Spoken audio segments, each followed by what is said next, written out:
नमस्कार साथियों, मैं रणवीर सिंह आप सभी का टेकपुर व एग्जामपुर पे हार्दिक स्वागत अभिनंदन करता हूं। आशा करता हूं कि आप जहां भी होंगे स्वस्थ होंगे, मस्त होंगे और आगामी परीक्षा की तैयारी कर रहे होंगे। तो सभी साथी जल्दी से लाइव सेशन से जुड़ जाइए।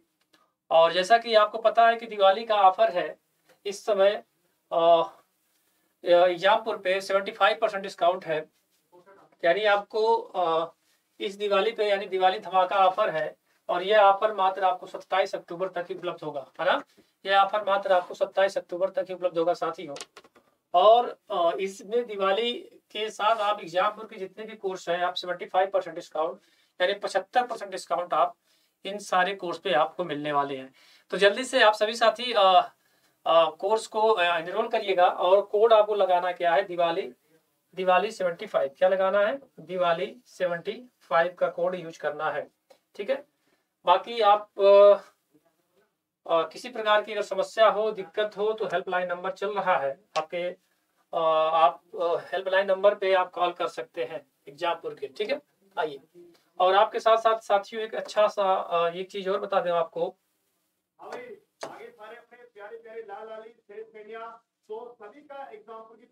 UP police plus Delhi police plus SSC JD plus constable यानी मिशन वर्दी काम्बो बैच, यानी कि आपको लाइव क्लासेस साथ ही साथ में साथियों क्लास के पीडीएफ्स और क्या टेस्ट सीरीज, उसके अलावा प्रैक्टिस क्विज और उसके अलावा करंट अफेयर मैगजीन और उसके साथ साथ सब मेनी मोर भी और चीजें मिलने वाली हैं।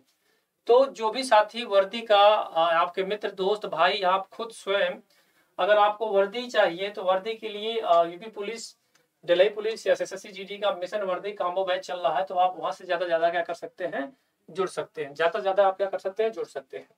और किसी प्रकार कोई समस्या हो, दिक्कत हो तो हमारा व्हाट्सएप नंबर है हेल्पलाइन नंबर का, इस पे आप कॉल करके बात कर सकते हैं। आइए, इसमें क्या क्या फायदा होने वाला है थोड़ा सा इसको भी फोकस कर लीजिएगा, है ना, कि क्या क्या फायदा है देखिएगा। बेनिफिट्स आप मिशन वर्दी काम्बो बैच के क्या क्या बेनिफिट है। तो इसमें साथियों आपके 1200 प्लस लाइव आवर्स क्लासेस हैं, 30 प्लस मॉक टेस्ट है, 30 प्लस प्रीवियस ईयर के पेपर इन क्विज फॉर्मेट है और 50 पीवाई की पीडीएफ विद सॉल्यूशन है। पांचवा है प्रैक्टिस क्विज है, 30 प्लस टीचर्स इसमें आपके हैं, है ना। और क्या क्या है, 1200 प्लस पीडीएफ है, डाउट सेशन है, 2500 प्लस करंट अफेयर है और करंट अफेयर के मैगजीन भी है, लाइव फाउंडेशन क्लासेस भी है।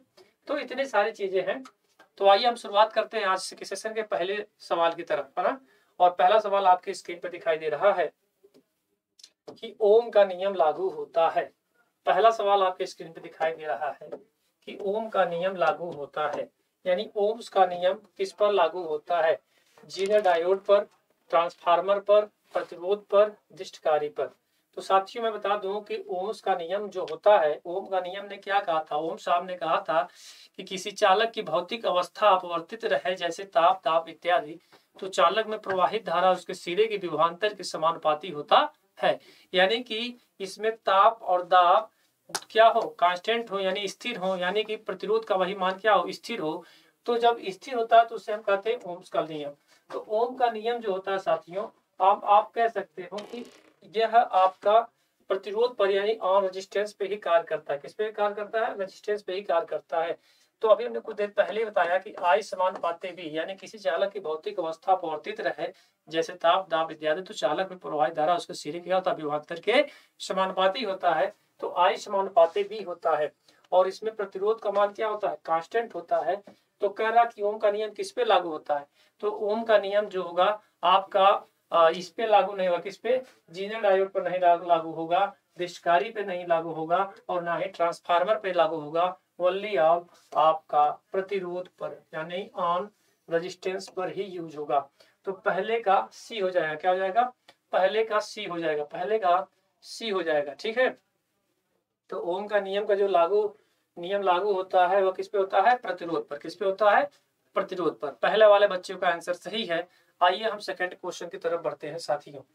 चलिए, सेकंड क्वेश्चन क्या कह रहा है कि ओम के नियमानुसार किसी चालक में धारा उसके सिरे के, देखिए अभी मैंने कुछ देर पहले इसकी परिभाषा पढ़ी थी और अभी कुछ ही देर बाद सेकंड नंबर पे आ भी गया है ना कि ओम के नियमानुसार किसी चालक में धारा उसके सिरों पर विभवांतर के समानुपाती होगी। इस कथन की सार्थकता हेतु किस भौतिक राशि का स्थिर होना आवश्यक है ना। तो हमने क्या बताया था, किसी चालक की भौतिक अवस्था अपवर्तित रहे, जैसे ताप, दाब इत्यादि। कौन कौन? ताप, दाब इत्यादि। देखिए ताप यानी टेम्परेचर प्लस और क्या, दाब, ताप, दाब इत्यादि। तो ताप और दाब दोनों का मान यानी कांस्टेंट होना चाहिए, है ना। तो क्या हो जाएगा, ओम के नियमानुसार किसी चालक में धारा उसके सिरे में विभवांतर के समानुपाती होगी।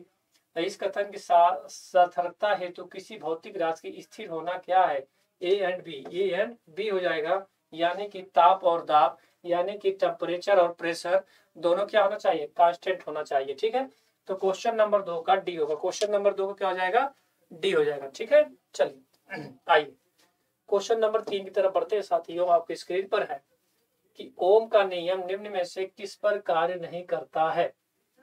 ओम साहब का नियम निम्न में से किस पर कार्य नहीं करता है।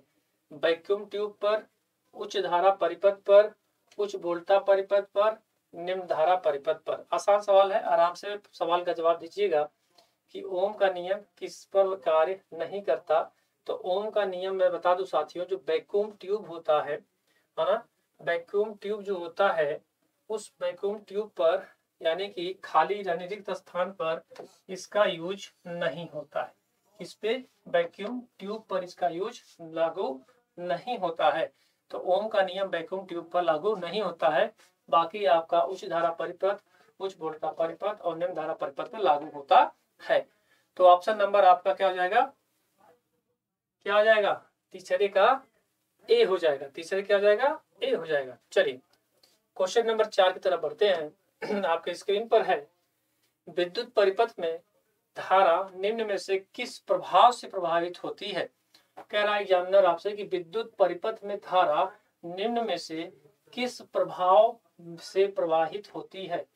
चुंबकीय प्रभाव से, प्रवृत्ति प्रभाव से, तापीय प्रभाव से या फिर रासायनिक प्रभाव से। जरा बताइएगा, इसका आंसर बताइएगा क्या होगा, चौथे का आंसर दीजिएगा। तो साथियों मैं बता दूं आपको कि जो विद्युत परिपथ धारा किस प्रभाव से प्रभावित होती है, तो धारा जो होती है वो हीटिंग है ना, हीटिंग थर्मल इफेक्ट से। किससे, थर्मल इफेक्ट से होगा, यानी तापीय प्रभाव से होगा। किससे होगा, तापीय प्रभाव से होगा। और इसमें साथियों पीटीसी होता है, यानी पॉजिटिव टेम्परेचर कोफिशिएंट होता है ना, पॉजिटिव टेम्परेचर कोफिशिएंट होता है। यानी कि साथियों तापमान बढ़ाने से रेजिस्टेंस का मान क्या हो जाता है, कम हो जाता है। और रेजिस्टेंस का मान बढ़ाने से टेम्परेचर का मान क्या हो जाता है, कम हो जाता है। तो इन सब चीजों को, छोटी छोटी चीजों को आप याद रखिएगा, आपके एग्जाम के लिए बहुत महत्वपूर्ण होने वाले हैं। तो फिलहाल अभी इसका जो आंसर आएगा चौथे का क्या आएगा, सी आएगा। यानी कि विद्युत परिपथ में धारा निम्न में से किस प्रभाव से प्रभावित होती है, तो वह होती है आपकी तापीय प्रभाव से। किससे होता है, तापीय प्रभाव से होता है, यानी थर्मल प्रभाव से होता है, तापीय प्रभाव से हो जाता है। ठीक है, चलिए क्वेश्चन नंबर 4 का सी हो जाएगा। आइए एक देखिए, आपको वर्दी मिशन के लिए आपको प्री बुकिंग करनी है, और बुकिंग का फायदा क्या क्या है। बिल्कुल फ्री है, एक्स्ट्रा डिस्काउंट परचेज के टाइम पर है, 15 प्लस मॉक टेस्ट है, 150 रिकॉर्डेड वीडियोज हैं, साथ ही साथ में आपके क्लास के पीडीएफ भी हैं, है ना। और क्या है, क्लास के क्विज भी हैं और करंट अफेयर भी मिल रहे हैं। 30 previous year paper in quiz format, 50 plus previous year के पेपर पीडीएफ है। तो ये इतने फायदा है एग्जामपुर के। कितने, एग्जामपुर के प्री बुकिंग यानी एग्जामपुर ऑफिशियल ऐप आप डाउनलोड करोगे तो आपको मिशन वर्दी यानी कि आपको उसमें प्री बुकिंग पहले से ही करना पड़ेगा। उस प्री बुकिंग के लिए आपको इतने बेनिफिट होने वाले हैं। ठीक है, चल आगे इम्पोर्टेंट इंफॉर्मेशन। इम्पोर्टेंट इंफॉर्मेशन में सबसे पहला ये है कि प्री बुकिंग के लिए सभी गूगल प्ले स्टोर से अपना ऐप क्या करिए, अपडेट कर लीजिए। यानी कि आप अपने प्ले स्टोर से आप क्या करिए, अपडेट कर लीजिए। साथ ही साथ में प्री बुकिंग के लिए किसी भी कूपन कोड की आवश्यकता नहीं है। प्री बुकिंग करने के बाद एक बार अपनी एग्जामपुर ऐप को बंद करें और दोबारा ओपन करें, उसके बाद माई कोर्स में जाकर अपना डेमो कोर्स देख सकते हैं। साथ ही साथ में साथियों के एक्स्ट्रा डिस्काउंट कूपन कोड आपको प्री बुकिंग करने के बाद कूपन कोड वाली जगह पर क्या हो जाएगा, मिल जाएगा। तो 4 पॉइंट है, तो आप इसको जरा सा याद रखिएगा, थोड़ा सा इसको ध्यान दीजिएगा, ठीक है। चलिए, तो ये चीजें थी। अब आगे आगे हम बढ़ते हैं क्वेश्चन नंबर 5 की तरफ। और आपके स्क्रीन पर दिखाई दे रहा होगा कि निम्न में से कौन सा कथन ओम का नियम का प्रस्तुत नहीं करता है। अच्छा सवाल है, बढ़िया सवाल है, आप इसको कर सकते हो, है ना। कैसे करना है, बिल्कुल घबराना नहीं है। कह रहा है कि निम्न में से कौन सा कथन ओम के नियम का प्रस्तुत नहीं करता। देखो भाई, ओम का नियम को प्रस्तुत नहीं करने के लिए देखो, एक तो आपको बता दूं साथियों कि आई बराबर क्या होता है, बी बटा आर होता है, पहली बात, ठीक है। दूसरी बात होती है कि बी बराबर आई इंटू आर भी होता है, बिल्कुल सही, है ना। यहाँ तक बातें समझ में आ गई। अब देखो, अब यहाँ से देखो मेरी बातों को, अब इसमें सही क्या होगा, तो धारा बटा विभवांतर, यानी धारा बटा विभवांतर, यानी हम कह सकते हैं साथियों कि आपका आई बटा वी, है ना, आई बटा, यानी कि रुक जाओ, आओ बताता हूँ, बी, आई बराबर बी बटा आर। तो सुनो मेरी बात को, थोड़ा सा मेरी बात को ध्यान से देना कि आई यानी करंट का मान और बी बराबर 1/r, ठीक है। ये जो मान होता है यानी आई बटा बी आर, यानी कांस्टेंट होता है, यानी कि धारा और विभवांतर का मान तो सही है ना, ये सही है, ये मान होता है, ठीक है। फिर कह रहा है साथियों आपसे कि बी बटा आई, या फिर हम कह सकते हैं इसको बी बटा आई, है ना, बी बटा आई बराबर आर, ठीक है। इतनी बातें ध्यान से देखिएगा।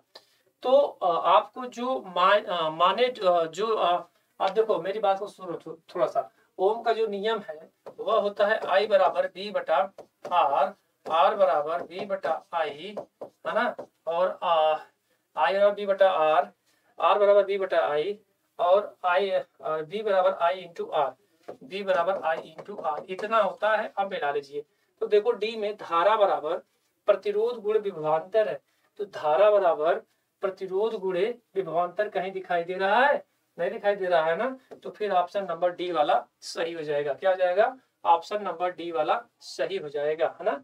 पांचवें का क्या हो जाएगा, डी हो जाएगा, पांचवें का option number D is right.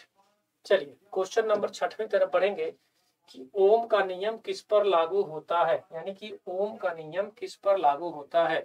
तो ओम का नियम जो होता है, मैंने बताया था कि प्रतिरोध वाला सर्किट हो, है ना, तो यानी कि वायर वाउंड प्रतिरोध, यानी वायर वाउंड प्रतिरोध, यानी क्वेश्चन नंबर 6 का सी, क्वेश्चन नंबर 6 का सी वाला, यानी कि 6 का option number C is right हो जाएगा। 6 का क्या हो जाएगा, सी हो जाएगा, वायर वाउंड हो जाएगा, क्या हो जाएगा, वायर वाउंड हो जाएगा, ठीक है।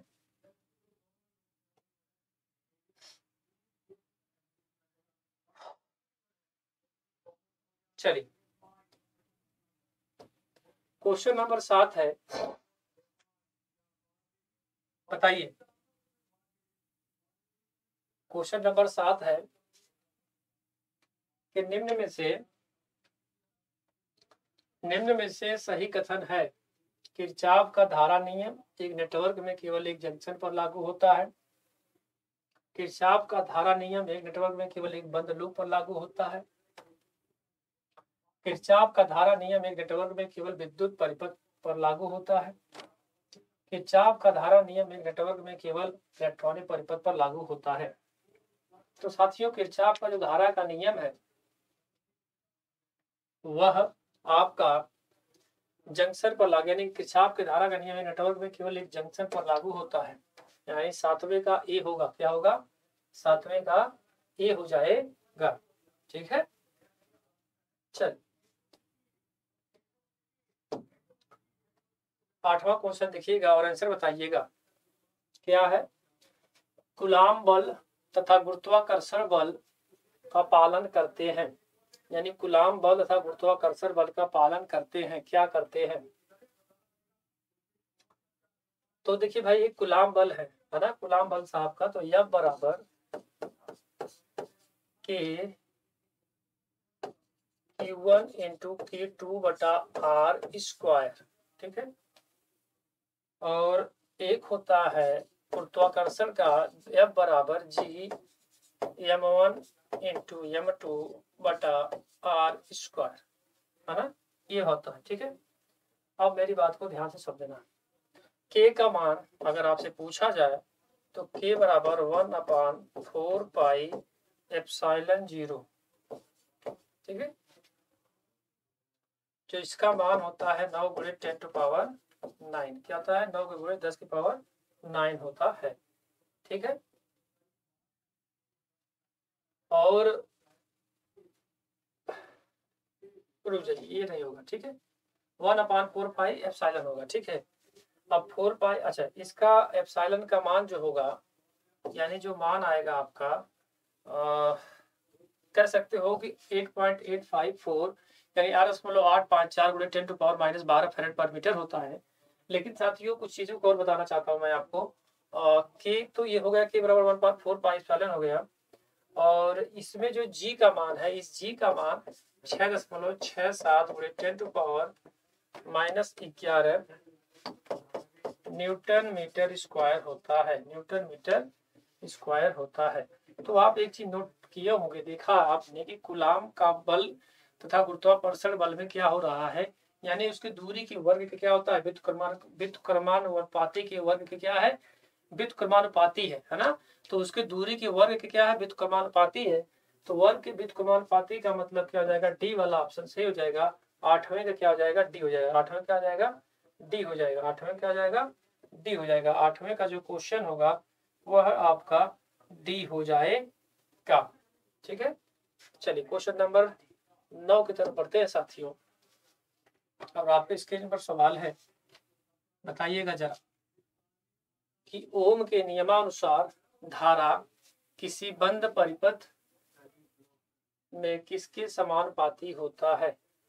तो किसी चालक की भौतिक अवस्था अपवर्तित रहे, जैसे ताप दाब इत्यादि, तो चालक में प्रवाहित धारा उसके सिरे की विभवांतर, किसके विभवांतर के समानुपाती होता है, यानी कि पोटेंशियल डिफरेंस। क्या हो जाएगा, ओम के नियमानुसार किसी बंद परिपथ में किसके समानुपाती होता है, विभवांतर के समानुपाती होता है।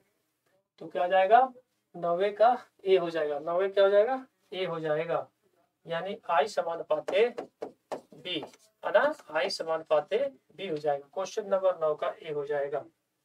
ठीक है, चलिए क्वेश्चन नंबर 10 का आंसर बताइएगा, आपके स्क्रीन पर दिखाई दे रहा है ना, बताइए। ओम के नियम का पालन करने वाले अवयव का वी आई वक्र होता है, यानी किस वक्र में होता है। तो ओम के नियम का पालन करने वाला अवयव का वी आई वक्र जो होता है वह आपको बता दें कि क्या होता है, सरल रेखा में होता है ना, एक सरल रेखा में ऐसे होता है। ठीक है, क्या हो जाएगा, सरल रेखी हो जाएगा। क्या हो जाएगा, सरल रेखी हो जाएगा। क्वेश्चन नंबर 10 का ए हो जाएगा, है ना, क्वेश्चन नंबर 10 का ए हो जाएगा, यानी कि सरल रेखी हो जाएगा। क्या हो जाएगा, सरल रेखी हो जाएगा। ठीक है, चलिए यहां तक समझ में आ गया। यहां तक बातें अगर समझ में आ गई तो हम लोग आगे बढ़े। चलो आ जाओ, क्वेश्चन नंबर 11 की तरफ बढ़ते हैं। एग्जामिनर आपसे कह रहा है कि किरचॉफ का केसीएल नियम किससे संबंधित है। किरचॉफ का केसीएल का नियम किससे संबंधित है। किरचॉफ के केसीएल का नियम जो है वह किससे संबंधित है साथियों, तो बताइए जरा। किरचॉफ के केसीएल का नियम किससे संबंधित, विभव से है, शक्ति से है, ऊर्जा से है, आवेश से है, किससे है। तो किरचॉफ के केसीएल का जो नियम है, यानी सिग्मा आई बराबर 0, और यह मान जो होता है वह जंक्शन किससे, जंक्शन या किससे, संधि, जंक्शन या संधि से मतलब होता है इसका। तो इसका जो ऑप्शन आ जाएगा 11 का जो सही होगा वह होगा कि किरचॉफ का केसीएल नियम किससे संबंधित है। केसीएल, केसीएल मतलब करंट का, किरचॉफ का पहला नियम। तो पहला नियम किससे संबंधित है, आवेश से, चार्ज से। किससे होगा, चार्ज से होगा। तो ऑप्शन 11 का क्या होगा, डी होगा। क्या होगा, डी होगा। क्वेश्चन नंबर 11 का option D is right.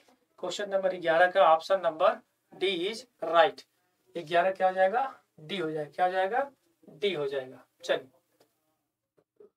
KCL क्या है? क्वेश्चन नंबर 12 पूछ रहा है एग्जामिनर आपसे कि भाई केसीएल क्या है।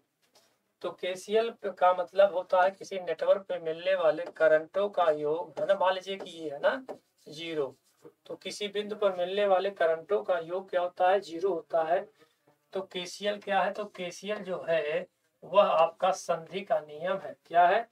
संधि का नियम है, यानी जंक्शन का नियम है। संधि साहब का नियम है। किसका नियम है? संधि साहब का नियम है। ठीक है, चलिए क्वेश्चन नंबर 12 का ए हो जाएगा। क्वेश्चन नंबर 12 का ए हो जाएगा। ठीक है, चलिए तो 12 क्या हो जाएगा? ए हो जाएगा। 13 का ये किरचॉफ का नियम लागू होता है, यानी किरचॉफ का नियम किस पे लागू होता है ना? बताइए जरा, किरचॉफ का नियम किस पे लागू होता है? तो किरचॉफ का नियम जो होता है साथियों, वह आपका रेखीय व अरेखीय दोनों परिपथ पर होता है। अब आइए देखते हैं क्या पूछ रहा है एग्जामिनर आपसे। रेखीय परिपथ पर होगा, अरेखीय परिपथ पे होगा, निष्क्रिय समय अपरिवर्तनीय सर्किट पर होगा, रेखीय व अरेखीय दोनों पर। तो 13 का डी, 13 का क्या आ जाएगा? डी हो जाएगा। यानी कि किरचॉफ का जो नियम होता है वह रेखीय व अरेखीय परिपथ दोनों पर लागू होता है। तो रेखीय व अरेखीय परिपथ दोनों पर लागू होता है। और मैं आपको बता दूं कि ये वितरक यानी कि पैरामीटर्स में, यानी हम कह सकते हैं डिस्ट्रीब्यूटेड पैरामीटर्स में किरचॉफ का नियम लागू नहीं होता है। बाकी आपका रैखिक या अरैखिक, है ना, यानी कि जो रेखीय हो यानी लीनियर या नॉन लीनियर दोनों में लागू होता है। ठीक है, चलिए आगे बढ़िए। क्वेश्चन नंबर 14, आने वाली धारा का बीजीय योग बाहर जाने वाली धारा के बीजीय योग के बराबर होता है, यह कथन किसका है? तो भाई देखो, आने वाली करंट और जाने वाली करंट, यानी कि कह सकते हो कि बाहर की जाने वाली और बीजीय योग के बराबर होता है, यह कथन है किरचॉफ के धारा का नियम। किसका नियम है? किरचॉफ के धारा का नियम है। तो यह आपका जो ऑप्शन हो जाएगा, यानी जिसे बोलते हैं केसीएल। क्या बोलते हैं? केसीएल। तो किरचॉफ की धारा का जो नियम है साथियों, उस नियम पे हम इसको लागू करते हैं। तो आने वाली धारा का बीजीय योग और बाहर जाने वाली धारा का बीजीय योग क्या होता है? बराबर होता है। तो उसे हम बोलते हैं किरचॉफ का धारा का नियम। तो इसका जो आंसर होगा यानी 14 का ए होगा। क्या हो जाएगा? 14 का ए हो जाएगा। क्या हो जाएगा? 14 का ए हो जाएगा। ठीक है, तो 14 का ए होगा। चलिए 15 की तरफ पढ़ते हैं। परिपथ में एक नोड को किसी रूप में परिभाषित किया जाता है।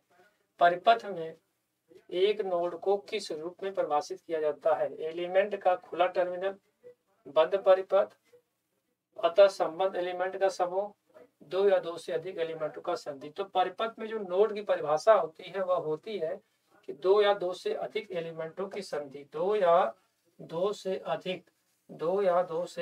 अधिक एलिमेंटों की जो संधि होती है, यानी 15 का क्या जाएगा? डी हो जाएगा। क्या जाएगा? डी हो जाएगा।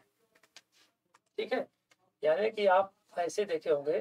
ठीक है, फिर ऐसे, तो जो बीच में यानी यहाँ से जो बांटा जाता है ना, ये वाला, तो इसे नोड बोलते हैं। क्या बोलते हैं? नोड बोलते हैं, है ना, नोड बोलते हैं। ठीक है, बहुत बढ़िया, शाबाश। कई लोगों का एक बार आप सभी लोग, आपके जितने भी ग्रुप वगैरह हैं, शेयर कर दीजिएगा। और अगर क्लास अच्छी लगे तो लाइक भी करिएगा, चैनल को सब्सक्राइब भी करिएगा, और आपके जितने भी व्हाट्सएप ग्रुप वगैरह हैं एक बार शेयर जरूर कर दीजिएगा। ठीक है, बहुत बढ़िया।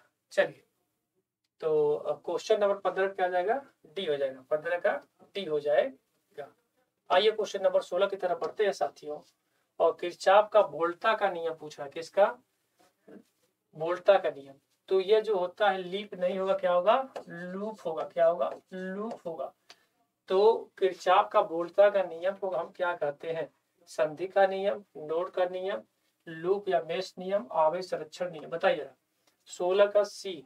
16 का सी क्या हो जाएगा? 16 वाले बच्चों का सी वाले बच्चे का सही है। यानी कि किरचॉफ का वोल्टा का जो नियम है वो क्या होगा? 16 का सी हो जाएगा। क्या हो जाएगा? सी हो जाएगा। क्या हो जाएगा?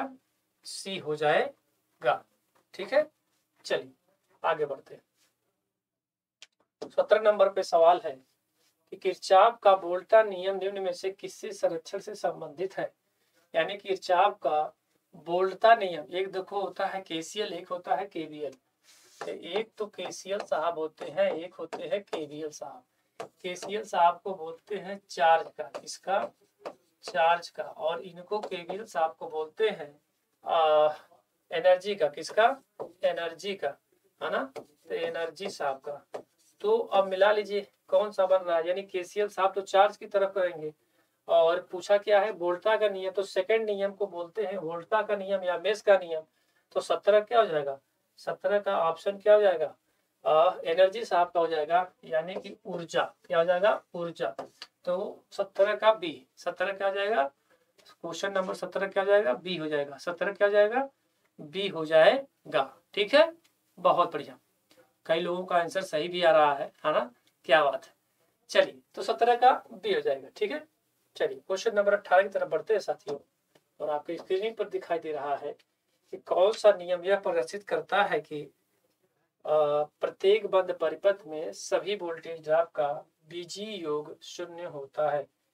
किरचॉफ का प्रथम नियम, किरचॉफ का द्वितीय नियम, कूलॉम का नियम या ओम का नियम, है ना। तो देखो भाई, ओम का नियम तो हटा दो और कूलॉम साहब का भी नियम हटा दो, बचे दो नियम। तो कह रहा कि कौन सा नियम ऐसा प्रदर्शित करता है कि प्रत्येक बंद परिपथ में सभी वोल्टेज ड्रॉप का बीजीय योग ज्यादा शून्य होता है। तो आसान सा है, आसान कह रहा हूँ, बढ़िया सवाल है, आप इसको आराम से बताइए क्या होगा। किरचॉफ का प्रथम नियम होगा या किरचॉफ का द्वितीय नियम होगा, कौन सा होगा। तो देखो भाई, किसी बंद सर्किट में भिन्न भिन्न शाखाओं का प्रयुक्त वोल्टेज ड्रॉप का योग प्रयुक्त विद्युत वाहक बल की क्या होता है, बराबर होता है। तो जब बराबर होगा यानी कि बंद परिपथ होगा तो कौन सा नियम होगा, सेकंड लॉ होगा। कौन सा, सेकंड लॉ होगा। तो किरचॉफ का द्वितीय नियम, किरचॉफ का कौन सा द्वितीय नियम पर लागू होगा, क्या होगा, किरचॉफ का द्वितीय नियम लागू होगा। ठीक है, तो 18 का सी हो जाएगा, 18 क्या हो जाएगा, सी हो जाएगा। क्वेश्चन नंबर 19 की तरफ बढ़िए साथी। और कौन सा नियम यह प्रदर्शित करता है कि धारा, वोल्टेज तथा प्रतिरोध अचर ताप पर होता है ना। तो कौन सा नियम यह प्रदर्शित करता है कि धारा, वोल्टेज तथा प्रतिरोध अचर ताप पर होता है। किरचॉफ का प्रथम नियम, किरचॉफ का द्वितीय नियम, ओम का नियम या जूल का नियम, है ना। अच्छा सवाल है साथियों, आराम से इसका आंसर दीजिएगा। और इसका जो आंसर आएगा यानी क्वेश्चन नंबर 19, क्वेश्चन नंबर 19 का जो आंसर आएगा, कौन सा नियम आएगा। तो भाई देखो कि धारा, वोल्टेज तथा प्रतिरोध अचर ताप पर होता है। तो धारा, वोल्टेज और अचर ताप पर किस पे होगा, ओम्स लॉ में। कौन से होगा, ओम्स के नियम में होगा।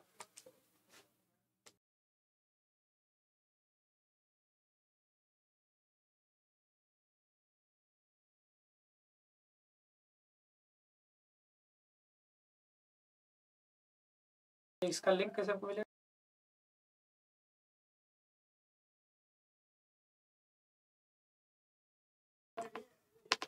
चलिए ठीक है, तो क्या जाएगा, कौन सा नियम प्रदर्शित करता है कि धारा, वोल्टेज तथा प्रतिरोध अचर ताप पर होता है, वह होता है आपका ओम का नियम। क्या होता है, ओम का नियम।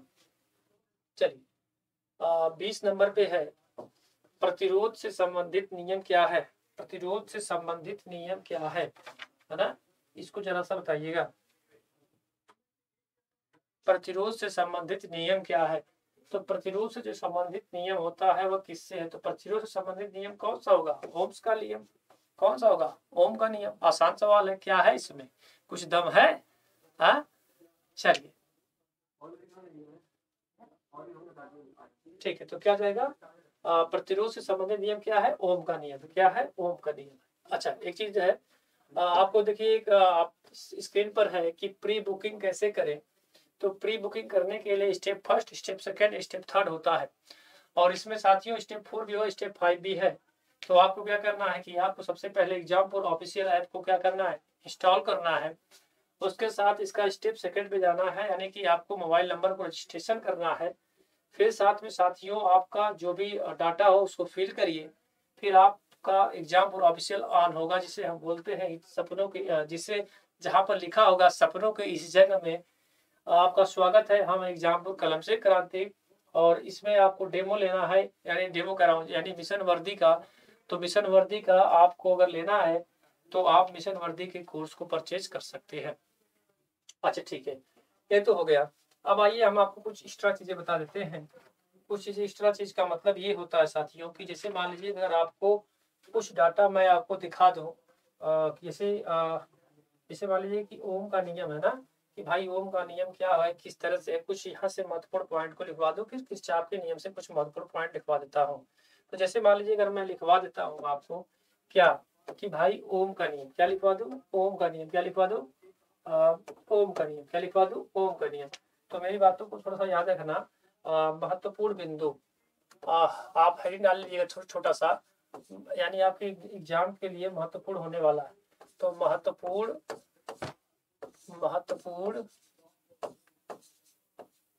बिंदु, सुनो मेरी बात को। महत्वपूर्ण बिंदु में लिखना क्या, कि जैसे देखो मेरी बात को, जैसे मान लीजिए अगर ओम का नियम पूछता है आपसे, तो सबसे पहले मैं ओम का नियम लिखा था, महत्वपूर्ण बिंदु ओम का नियम, ओम का नियम, ठीक है, ओम का नियम।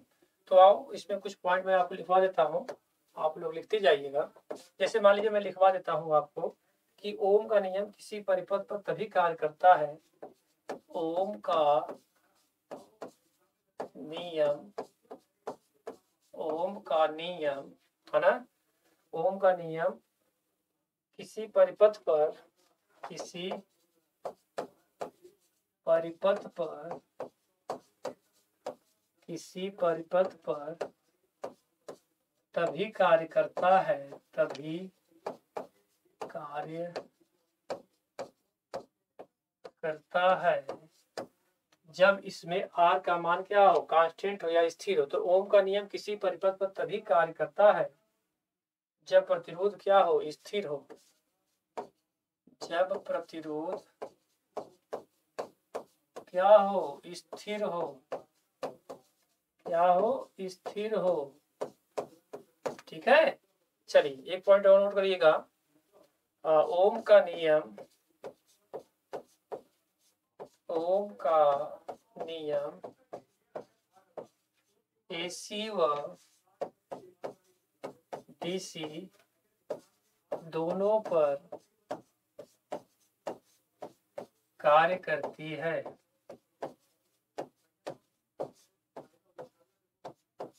ठीक है, यह AC व DC दोनों पर कार्य करती है।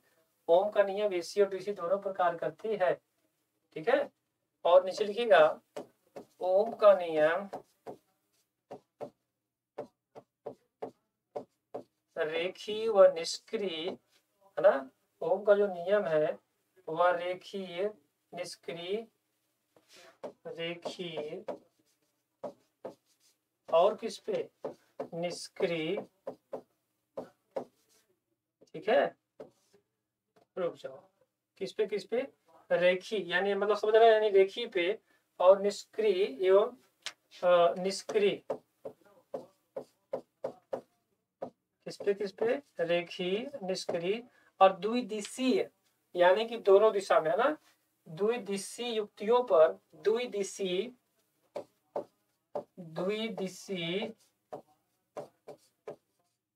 युक्तियों पर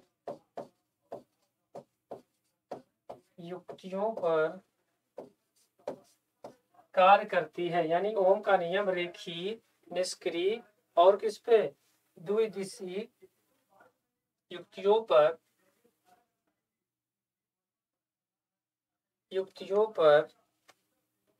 कार्य करता है। ठीक है, किस पे, द्विदिशीय, द्विदिशीय मतलब दोनों दिशाओं में ना। इसको थोड़ा सा फिर से लिख दें, द्विदिशीय। ठीक है, ऐसे लिखिए, द्विदिशीय युक्तियों पर कार्य करता है। ठीक है, चलिए कुछ पॉइंट आगे और लिख लीजिएगा, आगे लिख लीजिएगा कि ओम का नियम, ओम का नियम चालकों पर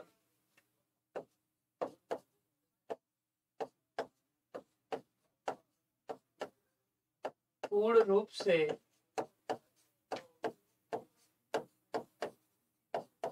कार्य करता है। ओम का नियम चालकों पर पूर्ण रूप से कार्य करता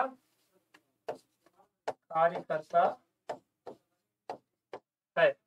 ठीक है, चलिए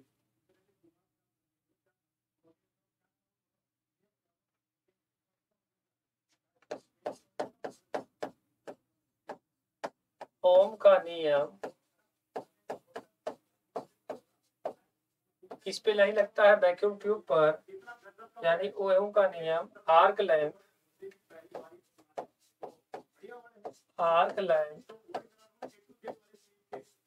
वैद्युत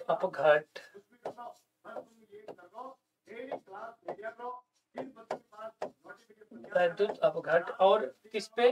यानी ओम का नियम आर्क लैंप वैद्युत अपघट और किस पे? निर्वात नलिका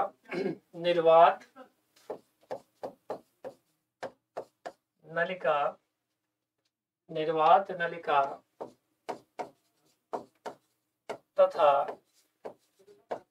किस पे? निर्वात नलिका तथा अर्धचालकों पर कार्य नहीं करता। अर्धचालकों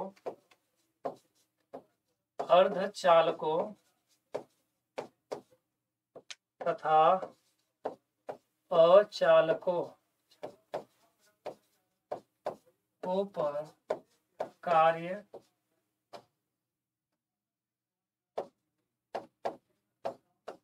नहीं करता है।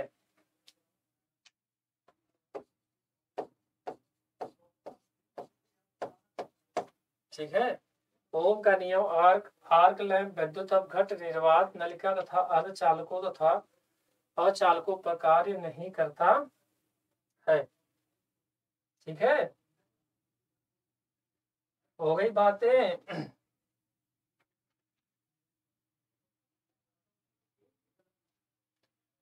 आया कि नहीं आया? कई पॉइंट आपको नए मिल गए। क्या क्या मिले आओ एक बार फिर बता देता हूं आपको। देखो, ये ओम के नियम के महत्वपूर्ण पॉइंट है। क्या क्या है कि ओम का नियम किसी परिपथ पर तभी कार्य करता है जब क्या हो? प्रतिरोध स्थिर हो। अरे प्रतिरोध क्या हो? स्थिर हो, कांस्टेंट हो। ठीक है, फिर साथियों ओम का नियम एसी डीसी यानी आपसे पूछा जाए अल्टरनेटिंग करंट या डायरेक्ट करंट किस पर लागू होता है, तो ओम का नियम दोनों पर लागू होता है। साथ ही साथ में ओम का नियम रेखीय यानी रेखीय पे, निष्क्रिय और द्विदिशीय युक्तियों पर भी कार्य करता है। तो आप याद रख लीजिएगा कि आपका जो है ओम का नियम आपका रेखीय, निष्क्रिय, द्विदिशीय युक्तियों पर भी कार्य करता है। इसके अलावा साथियों ओम का नियम चालकों पर पूर्ण रूप से कार्य करता है ना? किस पे? चालक यानी कंडक्टर पे पूर्ण रूप से क्या करता है? कार्य करता है। और साथियों ओम का नियम आर्क लैंप कामा वैद्युत अपघट्य कामा और क्या निर्वात नलिका तथा अर्धचालक तथा अचालकों पर भी कार्य नहीं करता। यानी ओम का नियम अगर आपसे पूछा जाए कि किस पर लागू नहीं होता है, तो ओम का नियम आपको साथियों पता होना चाहिए कि ओम का नियम आर्क लैंप वैद्युत अपघट निर्वात नलिका तथा अर्धचालकों तथा अचालकों पर कार्य नहीं करता है ना। तो इन चीजों पे थोड़ा सा फोकस करिएगा, ध्यान दीजिएगा कि किस पर लागू नहीं होता है। तो इन चीजों पे आप लोग नोट कर लीजिएगा। ठीक है, अब मैं थोड़ा सा पॉइंट लिखवा देता हूँ साथियों। केसीएल साहब यानी जो किरचॉफ का नियम है ना, ठीक है, ठीक है,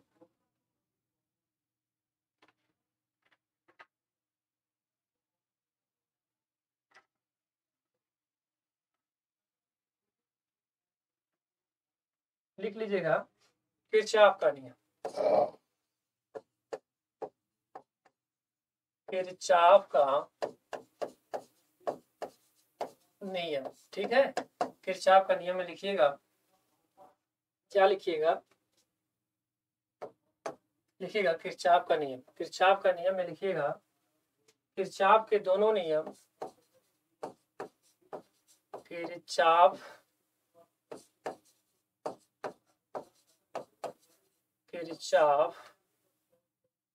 के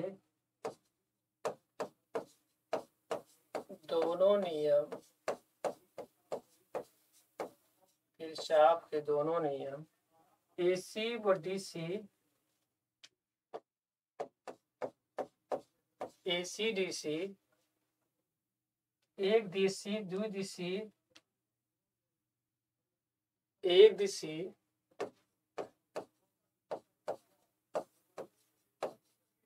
ठीक है, और किसमें द्विदिशी, कहाँ कहाँ, एक द्विदिशी और द्विदिशी, सक्रिय,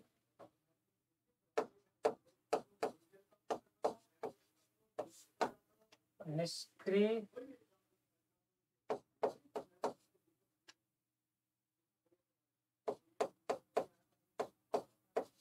सभी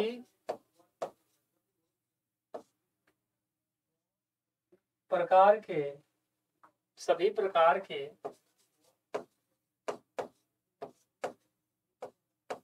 परिपथों में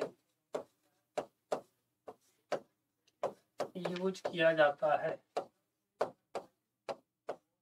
ठीक है, अच्छा इंपॉर्टेंट क्वेश्चन है, नोट कर लीजिएगा कि किरचॉफ के दोनों नियम AC/DC, एक दिशी, द्विदिशी, सक्रिय, निष्क्रिय सभी प्रकार के परिपथों में यूज किया जाता है। ठीक है, किरचॉफ का नियम, ये जबरदस्त इंपॉर्टेंट क्वेश्चन है, ये कई बार पूछ चुका, इसको जरा हाईलाइट कर लीजिएगा। किरचॉफ के नियम, किरचॉफ के नियम वितरक प्रचालों, वितरक प्रचालों, है ना, यानी हम कह सकते हैं डिस्ट्रीब्यूटेड, क्या कह सकते हैं, डिस्ट्रीब्यूटेड पैरामीटर्स, डिस्ट्रीब्यूटेड पैरामीटर्स, है ना, किस पे यूज करते हैं, डिस्ट्रीब्यूटेड,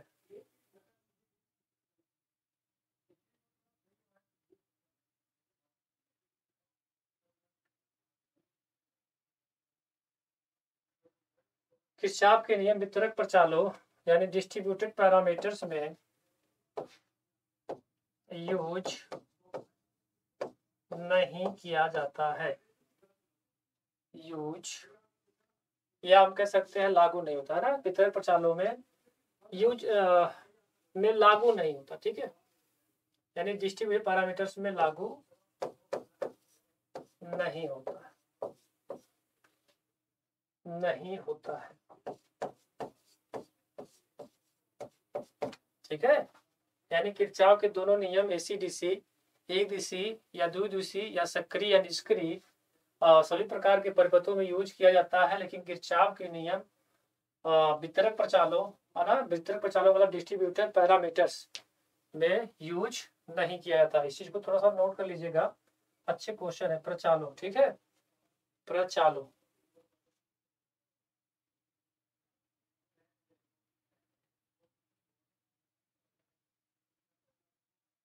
ठीक है, किसी को कुछ पूछना तो बताओ। आप लोग ऑफलाइन कमेंट जरूर करिएगा, जिस भी बच्चे को कुछ अगर डाउट होगा किसी पॉइंट में या किसी क्वेश्चन में, अगर आपको डाउट लगे कि हाँ नहीं इस चीज को थोड़ा सा बता दीजिए सर, तो जरूर आपको बताया जाएगा, है ना, आपको जरूर बताया जाएगा, है ना। चलिए, तो ये थी आपको कुछ इंपॉर्टेंट जानकारी आपको दे दी गई, यानी कि आपको इसके अलावा जैसे मान लीजिए अगर आपसे पूछा जाए कि नोड क्या है, जंक्शन क्या है, तो दो या दो से अधिक जहां पर संधि यानी नेटवर्क जो मिलता है उसे नोड कहते हैं। जैसे मान लीजिए मैं बताता हूँ आपको, जैसे मान लीजिए मैं कह दूं नोड, है ना, क्या कह दूं, नोड, क्या कह दूं, नोड क्या है, तो नोड का मतलब होता है साथियों कि दो या दो से अधिक एलिमेंट की संधि नोड कहलाती है। दो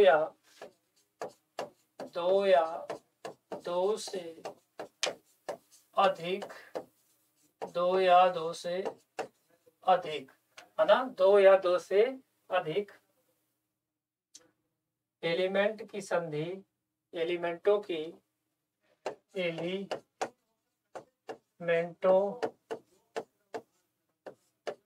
की संधि क्या कहलाती है? नोड कहलाती है। नोड कहलाती है। ठीक है। अगर आपसे पूछा जाए जंक्शन कहाँ, यानी जंक्शन किसे कहते हैं, तो जंक्शन में बताइएगा तीन या अधिक शाखाएं जहां मिलती है, तीन या अधिक शाखाएं जहां मिलती है,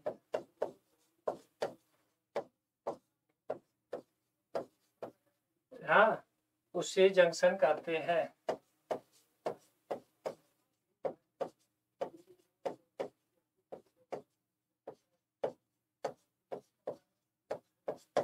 ठीक है। तीन या अधिक शाखाएं जहां मिलती हैं उसे क्या कहते हैं? जंक्शन कहते हैं। ठीक है। चलिए, यहां तक बातें अगर समझ में आ गई तो किसी को दिक्कत तो नहीं है? जंक्शन की परिभाषा समझ में आ गई? नोड क्या है, जंक्शन क्या है, किसी को समस्या बताइए जरा,